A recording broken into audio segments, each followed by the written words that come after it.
Hey guys, it's the man, the myth, the legend, Mr. Bahi. You know how I do. Here to talk with you about adding and subtracting rational expressions. So let's just do a quick side note. Say for example we had 3/8 plus 5/2. Okay? With adding and subtracting fractions, we know we need to have a common denominator before we can do anything. Um, so looking at this, what is we have a denominator of 8 and a denominator of 2, which you all know by now the common denominator is to be 8. So how can I change this 2 into an 8? Well, I would have to multiply it by 4, and what you do to the denominator, you have to do to the numerator. I don't have to do anything here because I already have 8. So this changes to 20 over 8, and we're adding it to the original 3/8 that we had, giving us 23 over 8. But I'm going to change this up a little bit. Since we've been practicing factoring radical expressions, how can we change 8 into a product of its prime factors? Well, that would be 2 times 2 times 2. And the reason I'm doing that is because now you can see, hey, this denominator has 2 extra 2's that's being multiplied by, but not over here. So I can add those in, which is really just multiplying by 4. And that's how we got 4 earlier. So follow along the steps and you would still get 23 over 8. But the reason I'm showing you guys this method is because that factoring and finding your common denominator from that is going to help us with these rational expressions. So for this example, I have 3 over x plus 7 plus 4 over x minus 8, and put these in parentheses. So I don't need to do much factoring here. Actually, there's no factoring at all, unless you want to factor 1, but it's not really going to change much. So what does this first fraction have in its denominator that this doesn't? Now, they both have an x, but because this is written in terms of addition, this is written in terms of subtraction, I'm not going to multiply this by just 7, because this was not written in terms of its prime factorization. This is a quantity, x plus 7. So don't multiply just by 7, multiply by x plus 7, even though, like I said, this already has an x. So what you do to the top, you have to do to the bottom. And looking at this second fraction, what does the second fraction have in its denominator that this first one doesn't? It has the quantity x minus 8. And again, what you do to the denominator to one fraction, you have to do to its numerator. Okay? Now, since we're adding, I don't need to relieve my numbers, my numerator like this, because I'm going to be adding anyway. So might as well distribute so that way we can combine all like terms. If you want, however, you can write them all as one fraction now, all over x minus 8, x plus 7. If we distribute, we get 3x minus 24 plus 4x plus 28, all over x minus 8, x plus 7. And combining our like terms,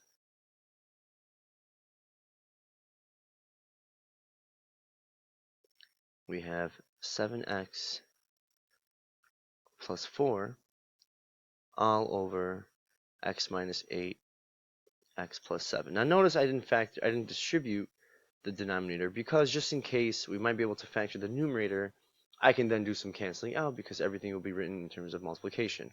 However, there's nothing I can factor from 7x plus 4, so this is the best that we can do.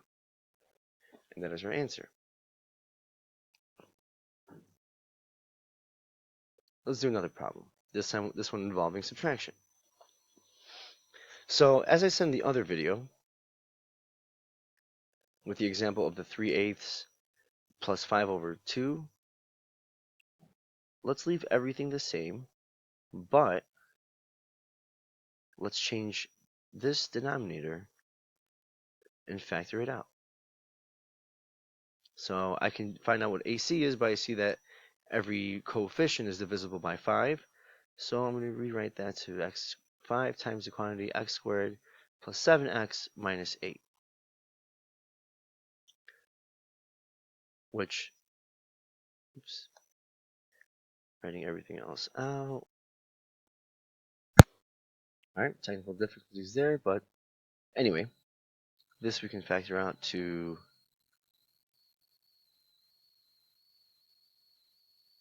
go back to blue. X squared plus 7x minus 8.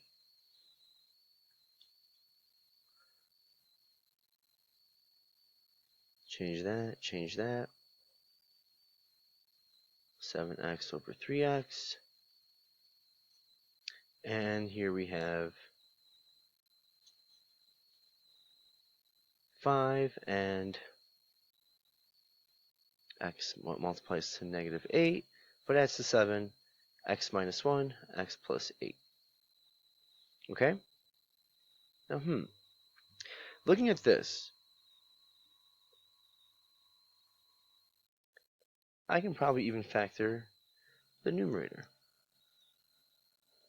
into 5 and x plus 1. Okay, now I can't cancel those out. But in the second fraction, I could cancel those x's. And in this one, I can cancel out these 5's. So I'm left with x plus 1 all over x minus 1, x plus 8, minus 7/3. So now try to find a common denominator. What does our first fraction have in its denominator that the second fraction doesn't have? It has the product of x minus 1 times the quantity x plus 8. What you multiply to the top, to the bottom, you have to multiply to the top.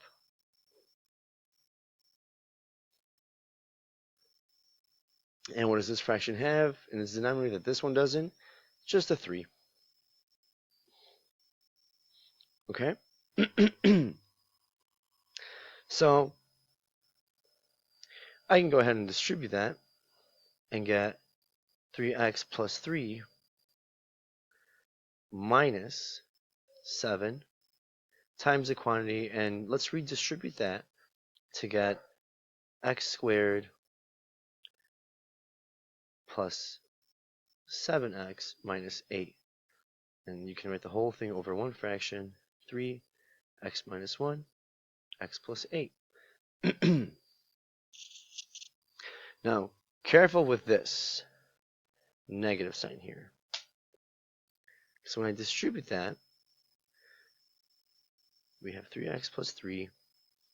And when I distribute this negative 7 to each, I'm going to end up with minus 7x squared minus 49x plus 56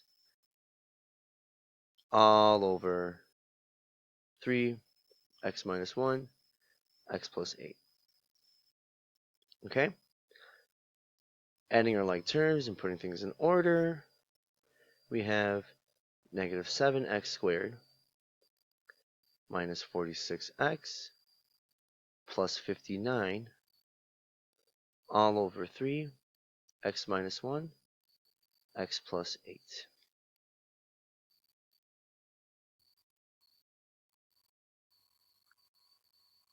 And now you can factor out this some more if you could to see if anything cancels out.